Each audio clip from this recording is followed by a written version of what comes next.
Buen día. Estamos en nuestro tema número 2 del módulo de documentos y manejo de la información. Tenemos el objetivo general de este curso, que es planificar, organizar, ejecutar y evaluar la recepción y manejo de información en el desarrollo de las actividades administrativas. Es decir, vamos a aplicar el proceso administrativo para la recepción y manejo de información. Como resultado de aprendizaje, vamos a realizar la recepción y transferencia de comunicación en la organización según los procedimientos establecidos. Vamos a conocer y aplicar las leyes que regulan en la presentación de documentos de una organización. Vamos a aplicar las normas para la clasificación de documentos y a conocer el sistema de organización que se utilizan en las organizaciones. En este tema vamos a resaltar mucho y a conocer y aplicar las leyes que regulan en la presentación de documentos en una organización. Vamos a ver los canales de comunicación. Los canales de comunicación habíamos visto que eran a nivel interno y externo, ¿sí? Y que estos dependían del cliente, del tipo de cliente, interno y externo. Pero también hablábamos de esos canales formales de comunicación, ¿sí?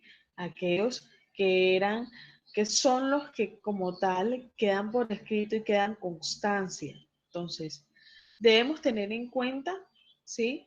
Que existen unos canales formales para el ingreso o salida de documentación, y como tal está el correo convencional, es decir, el que lleva el mensajero, la carta escrita a través de un papel, y está el correo electrónico, que es el medio que hoy estamos utilizando como tal, y el fax, que es a través de la vía telefónica, donde se hace un escaneo del documento y a la otra persona le llega ese documento o esa fotocopia del documento. La comunicación organizacional, ¿sí? Es esa herramienta eficiente para lograr estandarizar la comunicación dentro de la organización. Entonces, conocemos algo que se llama Guía Técnica Colombiana 185, que nos habla sobre esa documentación organizacional, es decir, cómo las organizaciones como tal deben estandarizar sus documentos para una mayor comunicación. Entonces, la Guía Técnica Colombiana 185 tiene como objetivo presentar recomendaciones. Ojo, no es algo por ley, pero sí representa unas recomendaciones para elaborar los diferentes tipos de documentos generados en las organizaciones, con el propósito de proyectar una adecuada imagen corporativa.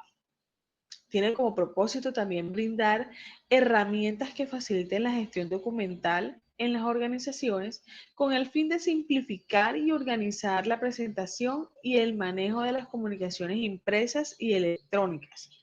A su vez, busca contribuir con la disminución del tiempo y los costos con buena calidad. Cuando nosotros vamos a elaborar un documento, debemos tener ciertas referencias normativas. No solamente existe la norma técnica colombiana 185, sino que también existen otras normas que nos permiten identificar el papel o los formatos de papel, la documentación, que es aquella guía para la numeración de divisiones y subdivisiones en documentos escritos, la documentación o presentación de tesis, trabajos de grado u otros trabajos de investigación, que es la norma técnica 1486. Está la 4436, que nos permite una información y documentación y el papel para los documentos de archivo, los requisitos de permanencia y durabilidad del archivo, que lo veremos en temas más adelante. Y las referencias bibliográficas, la contenido y forma y estructura de esto. Aquí vamos a ver todo lo que es norma 185 y vamos a hablar de algo muy importante. que el documento debe tener.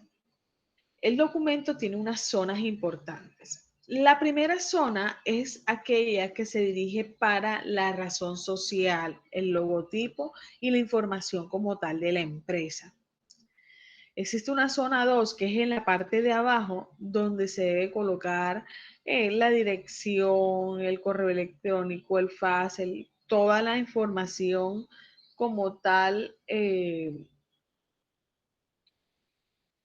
de domiciliaria o de comunicación o herramientas de comunicación que tiene la empresa o la organización. Y en la zona 3 es el espacio derecho destinado como tal para la erradicación de documentos y está al ladito de todo ese nombre de la razón social y todo. Entonces debemos tener muy claro el espacio que debemos utilizar, porque a nivel general el espacio de la zona 3 está estipulado para la erradicación de documentos. Bueno, vamos a iniciar con el primer documento, que es la carta.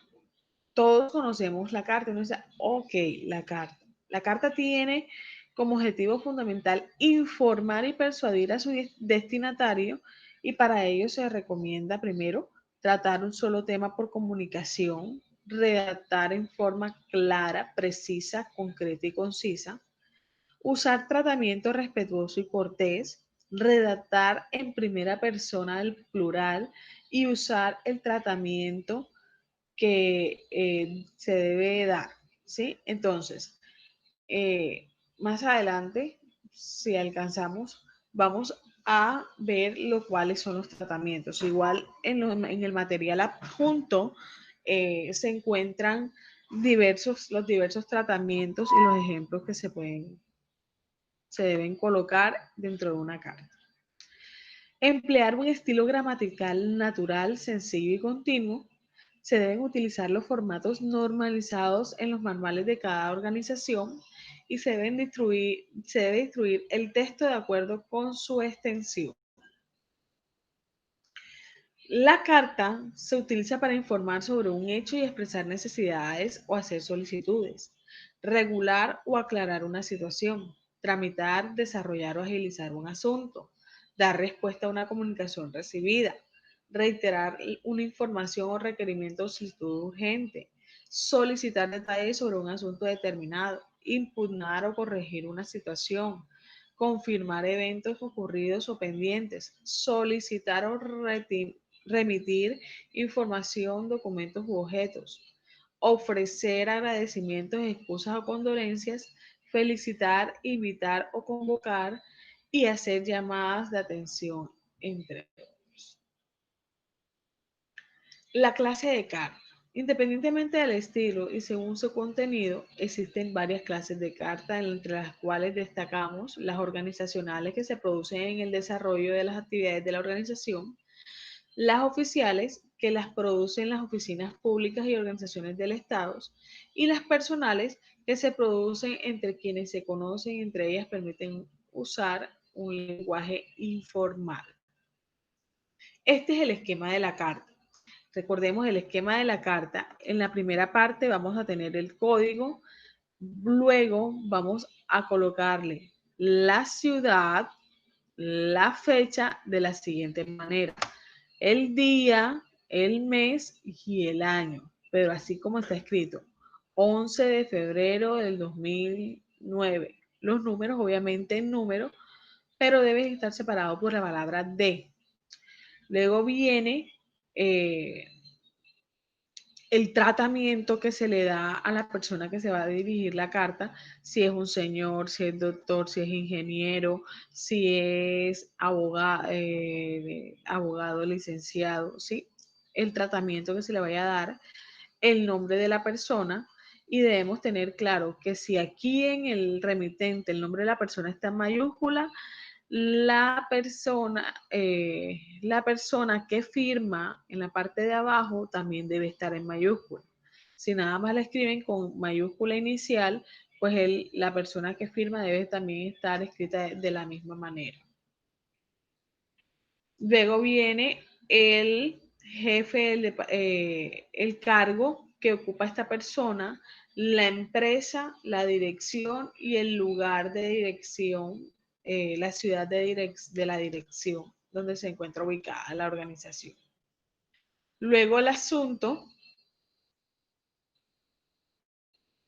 y se le da un saludo y luego se inicia ya con el bosquejo de la carta o la información que se quiera dar.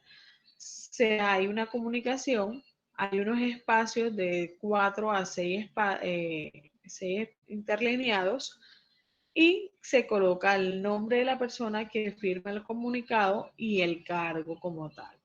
Si existen algunos anexos o copias, se deben colocar en la parte de abajo y también se debe identificar quién redactó y quién transcribió. Si nos damos cuenta en estas comunicaciones, en la parte superior está la zona donde está el nombre de la empresa y en la parte inferior está la dirección donde se deben comunicar. El memorando.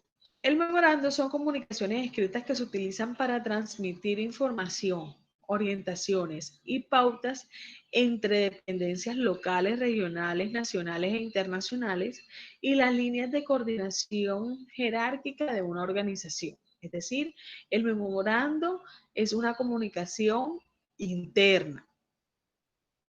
Utiliza los formatos normalizados en los manuales de cada organización. Redacta en forma clara, breve, directa, sencilla, cortés y en modo impersonal o en primera persona del plural. ¿Sí? Distribuye el texto de acuerdo a su extensión y trata preferiblemente un solo tema por memorando. Este se utiliza para informar sobre un hecho en forma breve, expresar necesidades, hacer requerimientos, regular o aclarar una situación, tramitar y desarrollar o agilizar un asunto, dar respuestas a una comunicación recibida, reiterar información, requerimiento, solicitud urgente, conocer detalles sobre un aspecto determinado, impugnar o corregir una situación, confirmar eventos ocurridos o pendientes, solicitar o remitir información, documentos u objetos, felicitar, invitar o convocar a reuniones no protocolarias y hacer llamados de atención, entre otros. Es decir, el memorando cumple un poco la función de una carta, pero a nivel interno. El esquema del memorando. El esquema del memorando es parecido al de la carta. La diferencia es que en la primera parte nos habla sobre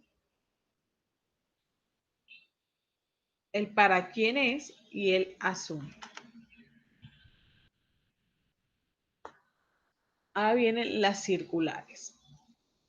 Las circulares son comunicaciones escritas de interés común y con el mismo contenido o texto, dirigida a un grupo específico de personas, tanto internas como externas. Las circulares tienen como objetivo fundamental dar a conocer información de carácter general. Las circulares con carácter interno se utiliza para informar disposiciones, normas, lineamientos y políticas, y la circular externa es para dar a conocer reglas del negocio, nuevos productos o servicios, entre otros. Y se debe tener en cuenta los siguientes aspectos. Deben tratar un solo tema, iniciar y finalizar el texto con una frase de cortesía, redactar en forma clara, precisa y concreta y concisa, usar un tratamiento respetuoso y cortés, emplear un estilo gramatical natural, sencillo y continuo, utilizar los formatos normalizados en el manual de procedimiento de cada organización y distribuir el texto de acuerdo a su extensión. Y aquí está el esquema de una circular.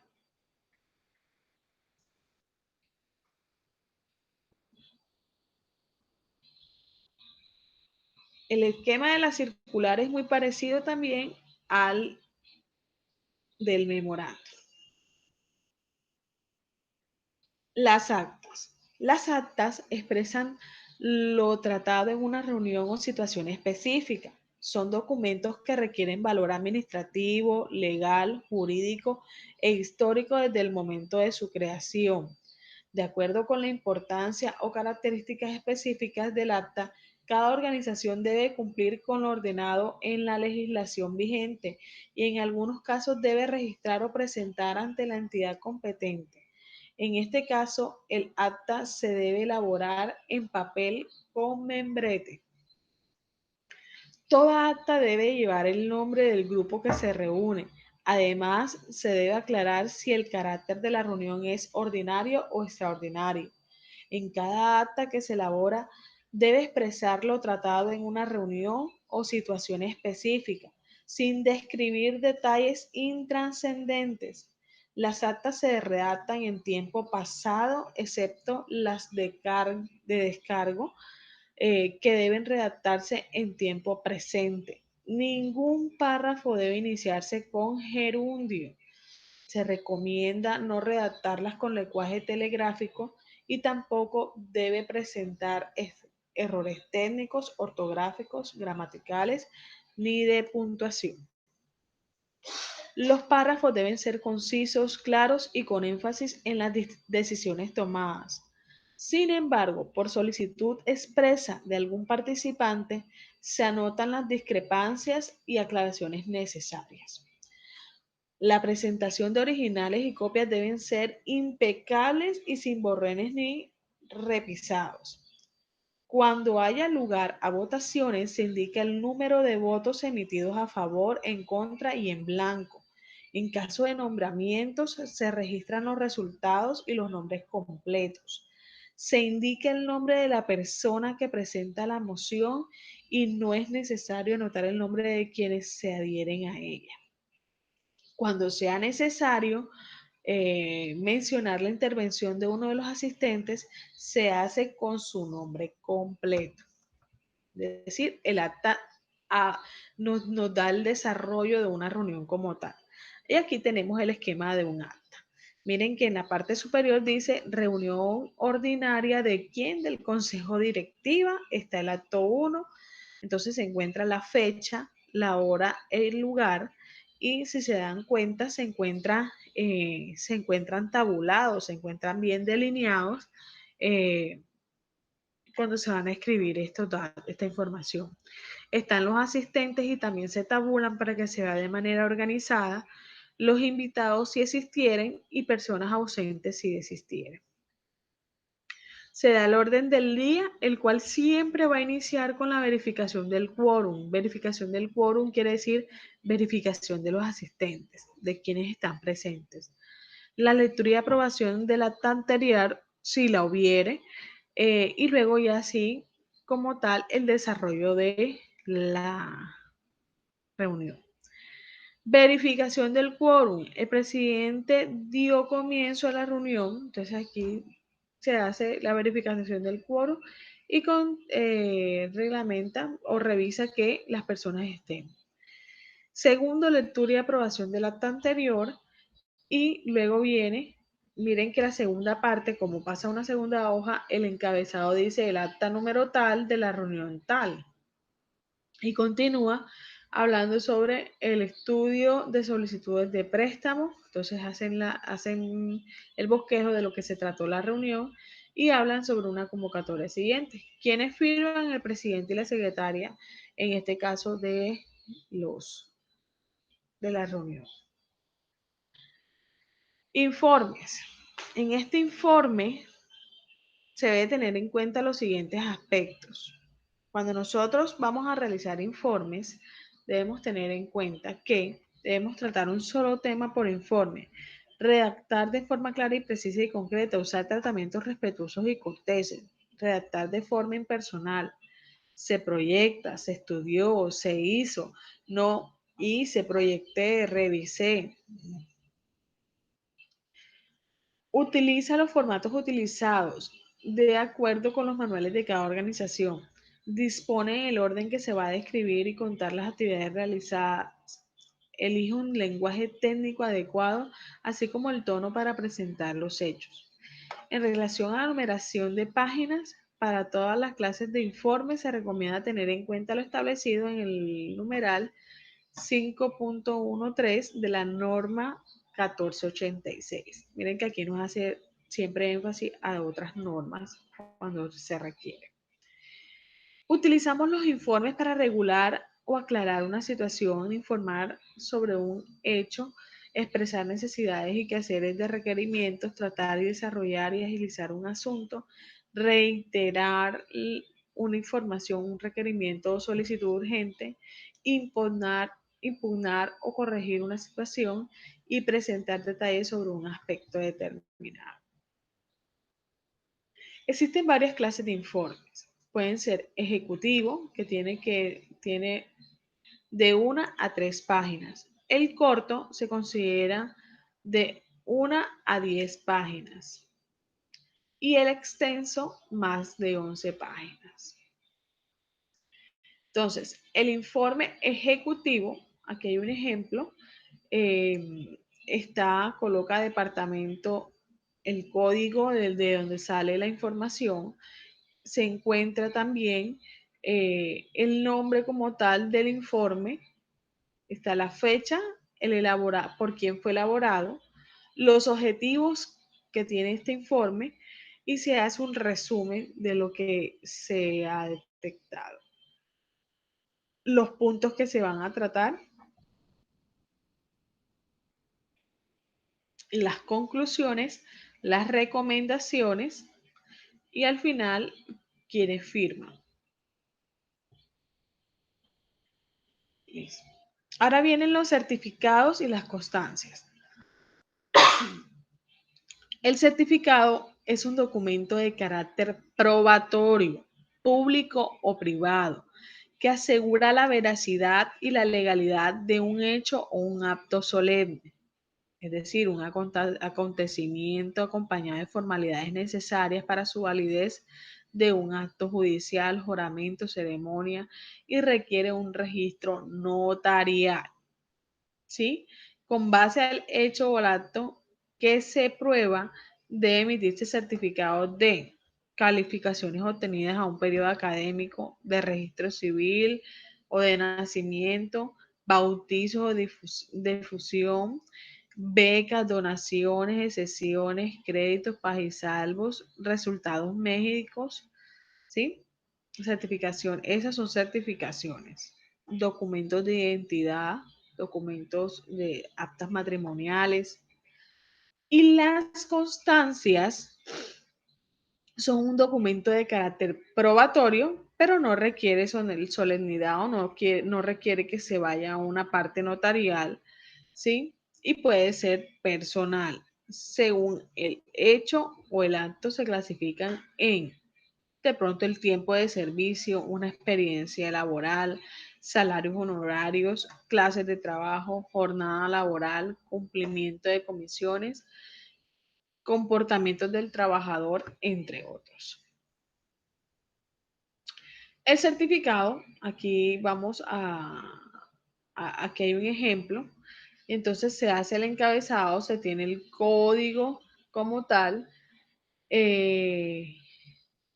la fecha, ciudad y fecha donde se emite, y centrado se coloca quién va a emitir el certificado, el cargo. El cargo en mayúscula sostenida. Luego escriben certifica después de 4 o 5 líneas y después de certifica 2 puntos baja y coloca ya, ahora sí a nivel justificado, es decir, en toda la página no centrado, que está certificando y luego al final la firma de la persona o el cargo que en la parte superior indicaron. La constancia tiene el mismo esquema, sin embargo, dice hace constar. Es la diferencia. El correo electrónico. El correo electrónico es un sistema que permite intercambiar información con uno o más usuarios de cualquier lugar del mundo a través del Internet. Este medio se puede utilizar para enviar adjuntos como cartas, memorandos, circulares y cualquier otro documento que sea necesario para la sustentación del contenido, razón por la cual se recomienda tener en cuenta las disposiciones de esta guía para cada uno de los casos. Es decir, usted podrá enviar cada uno de los documentos que vimos anteriormente a través de un correo electrónico. El correo electrónico, para garantizar el éxito de este,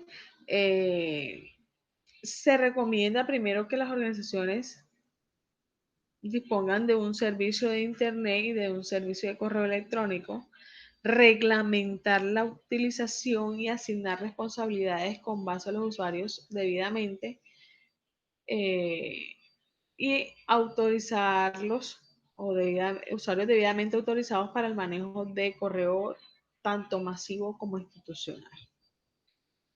El esquema del correo electrónico es muy parecido a un esquema de la carta.